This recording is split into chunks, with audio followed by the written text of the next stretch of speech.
Unang-una sa lahat po, nakakadismaya na hindi po umattend yung 18 bodyguards, yung kanilang abogado na si Attorney Baligod at si Ginoong Mike Defensor dito sa ating patawag. Ito po ay opisyal na patawag. May I now request the Blue Ribbon Committee Secretary to acknowledge our resource persons for today. Committee Secretary. The following resource persons are present from the Department of Public Works and Highways, Undersecretary Ricardo Bernabe III, Undersecretary Arthur Bisnar. From the Department of Justice, Prosecutor General Richard Anthony Fadulion, Undersecretary Nicholas T., Assistant Secretary Joey Bernardes. From the Department of Budget and Management, Assistant Secretary Andrea Celine Magtalas. From the Office of the Ombudsman, Attorney Karen Batu, Attorney Jeffrey Ravello. From the National Bureau of Investigation, Director Melvin Matibag. That's all, Your Honor. Comsec, may we know did we invite other guests? Can you mention those who did not show up today, despite the fact that we sent notices to them last Wednesday afternoon? We invited Representative Ferdinand Martin Romualdez, Representative Sia Alonto Adyong, Representative Jose Alvarez, Representative Julian Jam Baronda, Representative Laila de Lima, through Speaker D. The reason for their absence,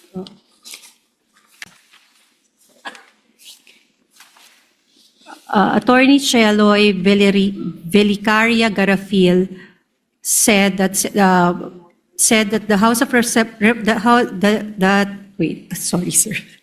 They sent a letter respectfully declining the invitation on the grounds of parliamentary courtesy.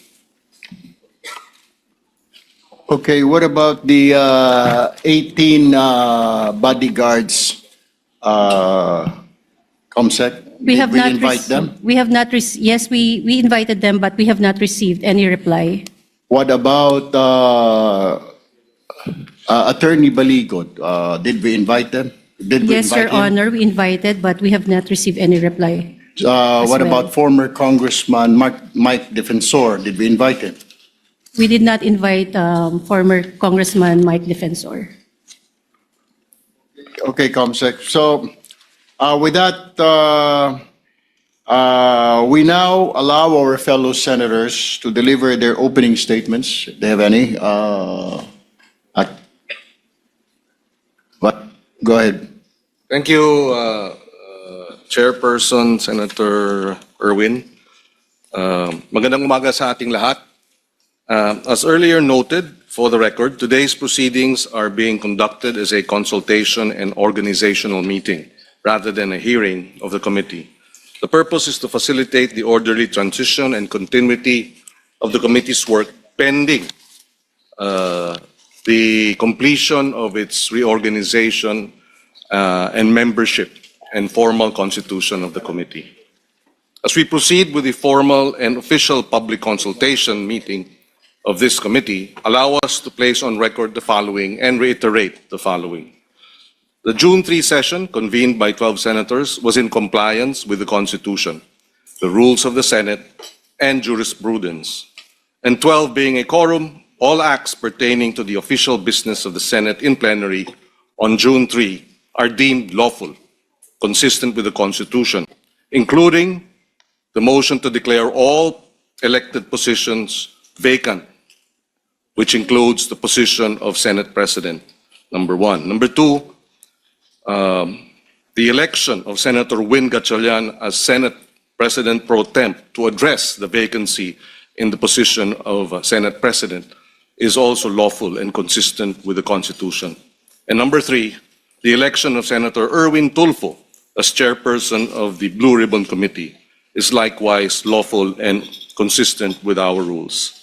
In addition, the official acts of the Senate in plenary last June 3 has been recognized as lawful and consistent with the Constitution by the Office of the President, the House of Representatives, several retired Supreme Court justices, deans, and eminent professors of law of various law schools nationwide, 5 former Senate presidents, and no less than the Integrated Bar of the Philippines, the largest organization of lawyers in the country. As such, we reiterate, therefore, that the so-called Blue Ribbon Committee hearing conducted last Thursday, June 4, was illegal, void ab initio, and had no binding effect. It is in this context that today's public consultation and organizational meeting of the Blue Ribbon Committee is being called to order.